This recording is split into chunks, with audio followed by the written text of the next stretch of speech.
নামাজ পরিত্যাগকারী হচ্ছে বড় ক্ষতিগ্রস্ত। নামাজ এমন একটা আমল যা পরিত্যাগ করলে সে মানুষ বড় ক্ষতিগ্রস্ত হয়ে যায়। নামাজ এমন একটা আমল যা মানুষ পরিত্যাগ করলে সমস্ত আমল তার নষ্ট হয়ে যায়। নামাজ এমন একটা আমল যা পরিত্যাগ করলে মানুষ আর মুসলমান থাকে না। এই জন্য বলা হয়েছে, আল্লাহ রাব্বুল আলামিন বলেন, বিসমিল্লাহির রাহমানির রাহিম, ফাওয়াইলুল লিল মুসাল্লিন আল্লাযীনা হুম আন সালাতিহিম সাহুন। ধ্বংস সুনিশ্চিত ওই ব্যক্তিদের, যে ব্যক্তি সে তার নিজের নামাজের উপরে উদাসীন হয়ে থাকে। তাহলে এই আয়াত দ্বারা স্পষ্ট বোঝা যায়, যে ব্যক্তি তার নামাজে অমনোযোগী থাকবে, নামাজ থেকে উদাসীন হয়ে থাকবে, সে ব্যক্তির জন্য ধ্বংস সুনিশ্চিত। উদাসীন অর্থাৎ যে ব্যক্তি নামাজে মনোযোগী থাকবে না, নামাজকে সময়ে আদায় করবে না, ওই ব্যক্তির জন্য আল্লাহ রাব্বুল আলামিন বলেন, ফাওয়াইলুল লিল মুসাল্লিন, ধ্বংস সুনিশ্চিত ওই ব্যক্তিদের, আল্লাযীনা হুম আন সালাতিহিম সাহুন, যারা তার নামাজের ব্যাপারে উদাসীনতা। তারপর আল্লাহ রাব্বুল আলামিন বলেন, ইয়া আইয়ুহাল্লাযীনা আমানু লা তুলহিকুম আমওয়ালুকুম ওয়ালা আওলাদুকুম আন যিকরিল্লাহ। ইয়া আইয়ুহাল্লাযীনা আমানু, হে ঈমানদারগণ, লা তুলহিকুম আমওয়ালুকুম ওয়ালা আওলাদুকুম আন যিকরা, তোমরা তোমাদের নামাজকে নষ্ট করো না, নামাজে অমনোযোগী হও না, সন্তান সন্ততি ধন সম্পদকে খেয়াল রাখতে গিয়ে। তোমরা আল্লাহকে ভুলে যেও না, তোমরা তোমাদের ধন সম্পদ সন্তান সন্ততিদেরকে খেয়াল রাখতে গিয়ে।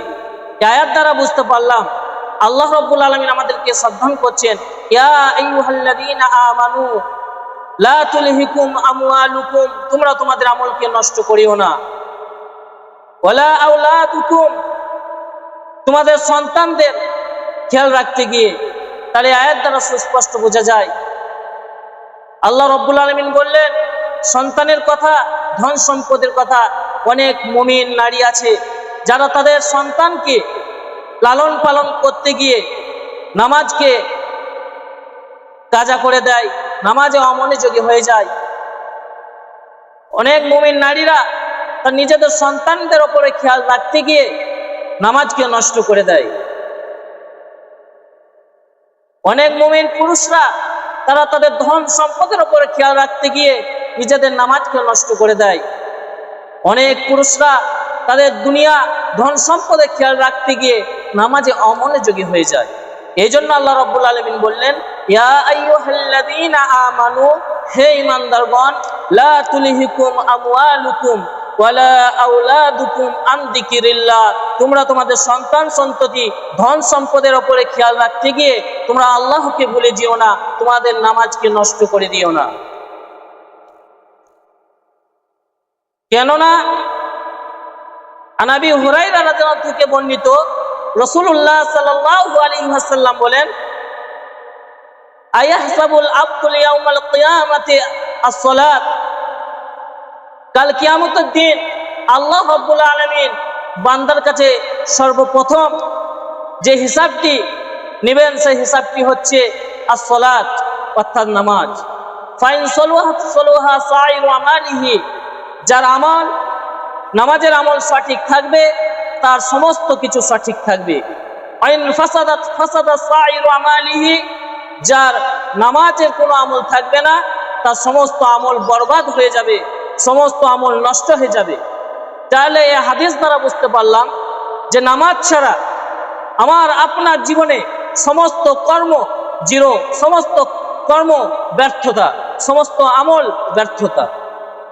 আমার আপনার জীবনে যদি আমল না থাকে, তাহলে নামাজের আমল যদি না থাকে, তাহলে কাল কিয়ামতের দিন আপনার হজটা আপনার কাজে আসবে না, আপনার যাকাতটা আপনার কাজে আসবে না, আপনার পিতামাতার উপরে লালন পালন করেছেন, পিতামাতাকে খেদমত করেছেন, সেই আমলটাও কাজে আসবে না যদি আপনার আমল নামায় নামাজের আমল না থাকে।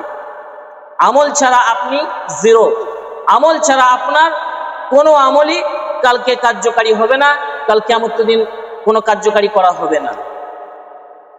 তাহলে আমরা যারা নামাজের উদাসীনতায় কাটিয়ে দিচ্ছি হেলায় ফেলায়, যারা নামাজ পড়ি না, তাহলে কাল কিয়ামতের দিন আমাদের অবস্থা কেমন হবে একটু ভাবি।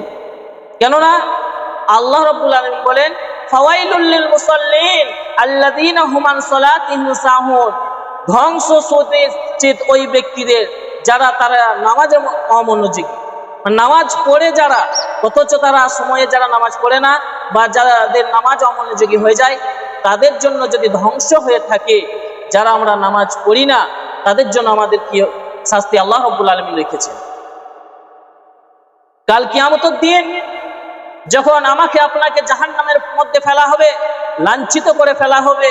কারণ কোরআনের মধ্যে আল্লাহ রাব্বুল আলামিন বলেছেন, যখন জাহান্নামীদেরকে জাহান্নামের মধ্যে ফেলা হবে, তখন জাহান্নামীদেররা জিজ্ঞেস করবে, জান্নাতীরা জিজ্ঞেস করবে জাহান্নামীদেরকে, মা সালাকাকুম ফিস সাকার, আজকে তোমাদেরকে এই সবচাইতে নিকৃষ্ট সবচাইতে জঘন্যতম জাহান্নামের মধ্যে তোমাদেরকে কোন জিনিস নিয়ে আসলো? তখন আমাদেরকে লাঞ্ছিত হয়ে বলতে হবে, ক্বালু লাম নাকুম মিনাল মুসাল্লিন, আমরা নামাজীদের সাথে অন্তর্ভুক্ত ছিলাম না। কালকে যখন মসজিদের আজান হয়েছে আমরা তখন জোয়ার আড্ডায় বসেছিলাম, মসজিদে যখন আজান হয়েছে তখন আমরা টিভি দেখায় ব্যস্ততা ছিলাম, মসজিদে যখন আজান হয়েছে তখন আমরা দুনিয়ার কর্মে ব্যস্ত ছিলাম। এটা যখন আল্লাহর কাছে যদি বলি, আল্লাহ আমাদেরকে কি ছাড় দিয়ে দেবে? ছাড় দেবে না। ওই জন্য আল্লাহ ও আল্লাহ রসুল আমাদেরকে বারবার করে বলেছেন যে নামাজ ছাড়া কাল কিয়ামতের দিন কোনো মুসলমান তার জান্নাতের মধ্যে জান্নাতের সুগন্ধি পাবে না।